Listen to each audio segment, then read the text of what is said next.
কিছু মানুষ শুনে শেখে, কিছু মানুষ পড়ে শেখে, আর কিছু মানুষ আছে যারা সামনে থেকে দেখে শেখে। এই সামনে থেকে যারা দেখে শেখে এদের ম্যাক্সিমামই নর্মাল লাইফ লিড করে, অর্থাৎ ট্রেনে বাসে যাতায়াত করে। এরমই একটা ঘটনা কয়েকদিন আগে ট্রেনে আমার সাথেই ঘটেছে। সম্ভবত ছেলে দুটো কলেজে পড়ে, ট্রেনে বেশি লোকজন ছিল না, তারা পাশে এসেই বসলো মোটামুটি আমার উল্টো দিকের সিটে। আর এমন একটা ব্যাপার নিয়ে কথা বলছিল যেটাতে আমার ইন্টারেস্টটা অনেকটাই বেশি। একটা ছেলে আর একটা ছেলেকে বলছে, জানিস তো সেদিন আমার এক্স গার্লফ্রেন্ড আমায় ফোন করেছিল। যদি আমি এক্স কথাটা ইউজ করলাম, ছেলেটা মেয়েটার নাম বলেছিল, আমি এখানে সেই নামটা বলতে চাইছি না। যাই হোক, ছেলেটা যখন বলল তার বন্ধুকে যে তার এক্স ফোন করেছিল, আমার ইন্টারেস্টটা অটোমেটিক্যালি বেড়ে গেল। অডিওর ভলিউমটা একটু কমিয়ে তাদের কথাবার্তা শুনতে লাগলাম। তো ছেলেটা তার বন্ধুকে বলছে, আমি তো অবাক, হঠাৎ করে আমি তাকে জিজ্ঞেস করলাম কী ব্যাপার, ফোন করলে যে এতদিন পরে? এমনি ফোন করেছিলাম জানার জন্যে কেমন আছো। তার বন্ধু বলল, তোকে ফোন করলো হঠাৎ করে, তাও তুই কেমন আছিস এটা জানার জন্যে? বললো হ্যাঁ। আমিও উল্টে জিজ্ঞেস করলাম, তুমি কেমন আছো, আর হঠাৎ কী মনে করে আমায় ফোন করলে? বলল, অনেক দিন ধরেই তোমার কথা ভাবছি তাই ফোন করলাম। আমি উল্টে জিজ্ঞেস করলাম, তুমি তো এখন তোমার হাজব্যান্ডের সাথেই ঠিকঠাক আছো, তা হঠাৎ আমার কথা কেন মনে পড়লো? মেয়েটা নাকি অনেকক্ষণ চুপ করেছিল, তারপরে সে বলল, না এমনিই। তো ছেলেটা বলল তারপরে যে অনেকক্ষণ কথাবার্তা বলার পরে মেয়েটা নাকি তাকে কথাটা বলেছিল যে আমি ভুল করে ফেলেছি, সেদিন যদি তোমার কথাগুলো শুনতাম বা আমি যদি এই ডিসিশানটা না নিতাম তাহলে হয়তো আমাকে এভাবে থাকতে হতো না, আর তুমি এতদিন সিঙ্গেল থাকতে না। তো ছেলেটা নাকি বলল, এসব কথাবার্তা এখন বলার তো কোনো মানে হয় না, যা করার তুমি করে ফেলেছো, তাহলে এই সমস্ত কথা এখন কেন বলছো আমাকে? তখন মেয়েটা নাকি তার উত্তরে বলেছিল, যদি তোমায় বিয়ে করতাম হয়তো ভালো থাকতাম। এই কথাটা বলার পর ছেলেটা তার বন্ধুকে বলে, দেখেছিস তো, আমি সেই সময়ই তাকে বলেছিলাম যে তুমি যা করছো ভুল করছো, একদিন তুমি আফসোস করবে। আজকে আমি খুব স্যাটিসফাইড, এই রিগ্রেটটাই ওর চোখে আমি দেখতে চেয়েছিলাম। এটা আমার জীবনের একটা ফেভারিট রিগ্রেট। ছেলেটার কথাগুলো শুনে মনে হলো ছেলেটা খুব আনন্দ পেয়েছে এবং এমনভাবে তার বন্ধুকে ব্যাপারটা বোঝানোর চেষ্টা করছিল বা বলার চেষ্টা করছিল, ছেলেটা ওই মেয়েটাকে না পাওয়ার যন্ত্রণার থেকেও তার কাছে যেন মনে হলো যে এই মেয়েটা যে আফসোস করছে এটাই তার কাছে অনেক বেশি প্রিয়, এবং এটা তার মনকে ভীষণভাবে আশ্বস্ত করেছে যে ছেলেটা ঠিক ছিল। এরম ধরনের যখন কথাবার্তা দুই বন্ধুর মধ্যে চলছিল, তখন উল্টো দিকের বন্ধুটা তাকে একটা কথাই শুধু বলেছিল, কথাটা আমার খুব ভালো লাগলো। কথাটা সত্যি সত্যিই খুব প্র্যাকটিক্যালি তার বন্ধু তাকে বলল, এবং কথাটা আমাকে খানিকটা হলেও শক করলো। বলা ভালো, শক করার থেকেও একটা অদ্ভুত বাস্তব চিত্র আমার সামনে তুলে ধরলো। সেটা হলো এটা, তার বন্ধু তখন তাকে বলল, তুই কি গ্যারান্টি দিয়ে বলতে পারবি ওই মেয়েটা তোকে যে কথাগুলো বলল সেটা অন্য কোনো ছেলেকে সে বলেনি, যে তার হাজব্যান্ডের সাথে খুশি না, যে মেয়েটা একদিন তোকে ছেড়ে গিয়েছিল ওই ছেলেটার জন্যে, যে এখন তার হাজব্যান্ড? কোনো না কোনো কারণে মেয়েটার কথা শুনে মনে হয়েছে তোর যে তার হাজব্যান্ডের সাথে সে খুশি না। তুই আমায় গ্যারান্টি দিয়ে বলতে পারবি যে এই মেয়েটাই তোকে যে কথাগুলো বলেছে, যে তোমার সাথে থাকলে হয়তো ভালো থাকতাম বা তোমার কথাগুলো শুনলেই আমার ভালো হতো, এই কথাগুলো সে অন্য কোনো ছেলেকে বলেনি, বা অন্য আরও কয়েকজন ছেলেকে এই কথাগুলো বলেনি? বাস্তব দুনিয়াটা তুই দেখছিস, একটা মেয়ে একটা ছেলেকে ছাড়ছে আর একটা ছেলেকে ধরছে, যেখানে সে লাভ দেখছে সেখানে গিয়েই সে ফিক্সড হয়ে যাচ্ছে। আর ফিক্সড হওয়ার পরে যখন সেখান থেকে তার মনের ইচ্ছাগুলো পূরণ হচ্ছে না, তখন তার সেই পুরনো যারা ছিল বা যে ছিল তাদেরকে এই কথা বলছে যে তখন যদি তোমার কথা শুনতাম তাহলে ভালো হতো, তোমার সাথে হয়তো ভালো থাকতাম। আসল ব্যাপারটা কি জানিস, যারা থাকার হয় তারা এমনিই থেকে যাবে, তোর হাজার খামতি থাকলেও তোর সাথেই থাকবে, আর তোর মধ্যে যদি হাজার ভালো গুণও থাকে তাও তোর সাথে থাকবে না।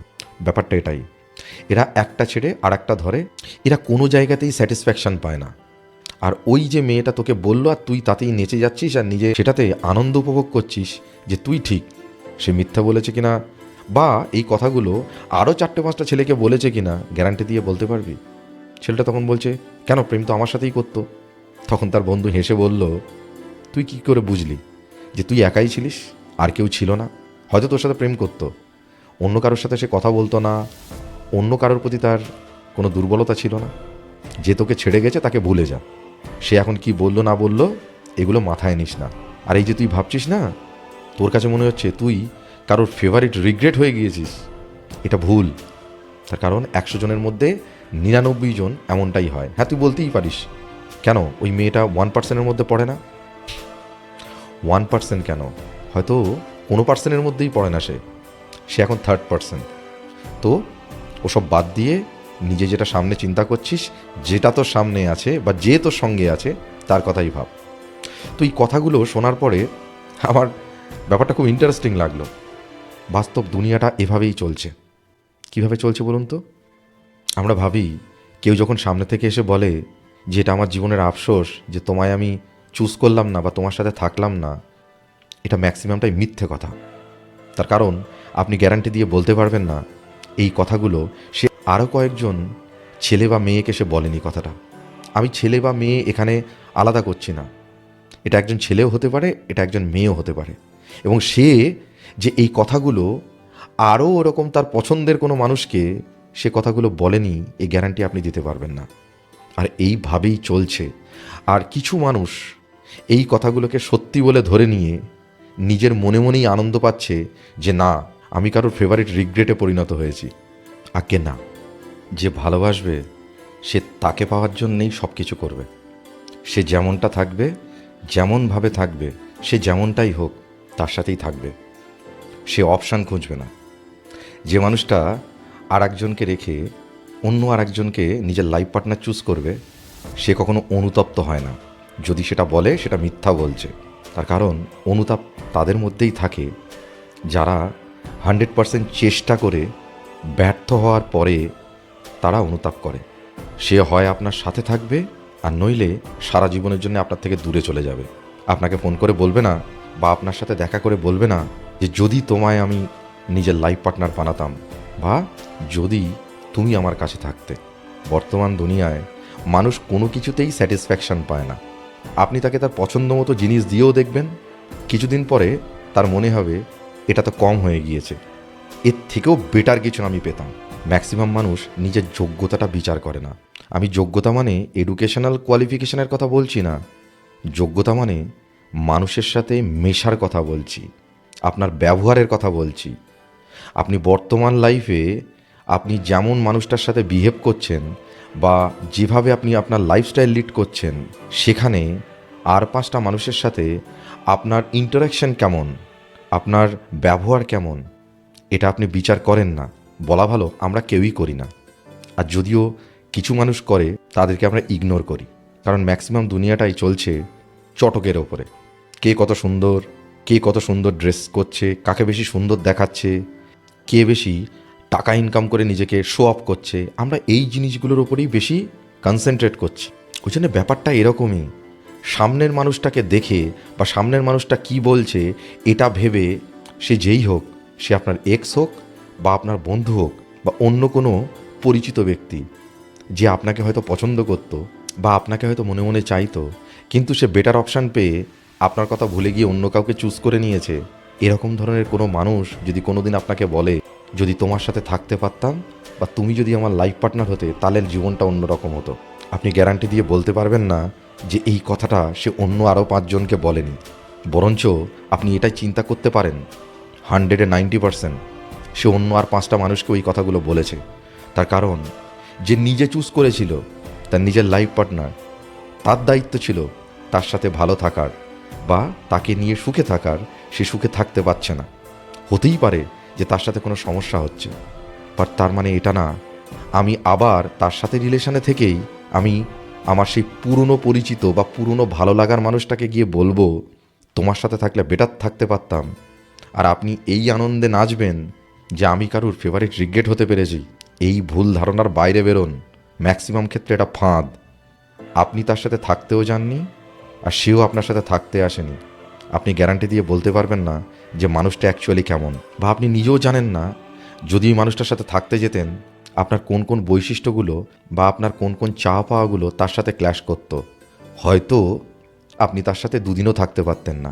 আমাদের যারা লাইফ পার্টনার হয় না, আপনি মানুন আর না মানুন, এটা না ভাগ্যের ফ্যাক্টর। খেয়াল করে দেখবেন আপনি আর আপনার পার্টনার দুজন সম্পূর্ণ ডিফারেন্ট মেন্টালিটির হয়। একজনের খামতি অন্যজন ফিল আপ করে, এটাই নিয়ম। আপনার পার্টনারের মধ্যে যে কোয়ালিটিটা নেই সেটা আপনার মধ্যে আছে, এখানেই ব্যালেন্স হয়ে যায়। ওই জন্যে বড়রা বলে জন্ম, মৃত্যু আর বিয়ে এটা আমাদের হাতে নেই। তাই যদি হতো তাহলে আপনার সাথেই তার রিলেশন হতো বা তার সাথেই আপনার সম্পর্ক তৈরি হতো। হয়নি যখন মেনে নিন যে এটা আপনার ভবিতব্য। হয়তো এখন বর্তমান সিচুয়েশনে আপনি যেভাবে আছেন না, তার থেকে অনেক খারাপ সিচুয়েশনেই হয়তো আপনি থাকতেন। তার মেন কারণ কি বলুন তো? ওই ছেলেটাকে বলেছে যে মেয়েটা, যে তোমার সাথে থাকলেই হয়তো ভালো থাকতাম, সে তার হাজব্যান্ডকে ঠকিয়ে তার এক্সকে ফোন করেছে। অতএব তার মধ্যে ওই মেন্টালিটিটা আছে ঠকানোর। অতএব তার হাজব্যান্ডের জায়গায় যদি ওই ছেলেটা থাকতো, ওই ছেলেটাই ঠকতো। তখন তার অন্য কোনো অজুহাত বেরোতো যে তোমার সাথে আমি থাকতে পারছি না, আমি তখনই যদি তোমায় ছেড়ে দিতাম তখনই ভালো হতো। আসল ব্যাপারটা এটাই, আমরা আমাদের কাছে যেটা থাকে সেটার গুরুত্ব বুঝি না। আমরা সেটাকে টেকেন ফর গ্রান্টেড নিয়ে নিই। আমরা ভাবি এর থেকেও বেটার কিছু আমি পেতে পারতাম। আগে নিজের ভেতরে কী আছে সেটা ভাবুন। আপনার বর্তমান সিচুয়েশনে আপনি আপনার যে পার্টনার আছে আপনি তাকে কি দিচ্ছেন বা কি দিতে পাচ্ছেন, এটা আগে ভাবুন, তারপরে ওটা চিন্তা করবেন। যাই হোক, ভিডিও কেমন লাগলো অবশ্যই কমেন্ট করে জানাবেন। ভালো লাগলে লাইক করবেন, শেয়ার করবেন, চ্যানেলটাকে অবশ্যই সাবস্ক্রাইব করবেন, আর অবশ্যই পাশে থাকা বেল আইকনটা প্রেস করে দিন যাতে নতুন ভিডিওর নোটিফিকেশান আপনাদের কাছে পৌঁছে যায়। সবাই সুস্থ থাকবেন, ভালো থাকবেন। আজকের মতো বিদায় নিচ্ছি। নতুন কোনো ভিডিও নিয়ে আবার দেখা হবে। নমস্কার।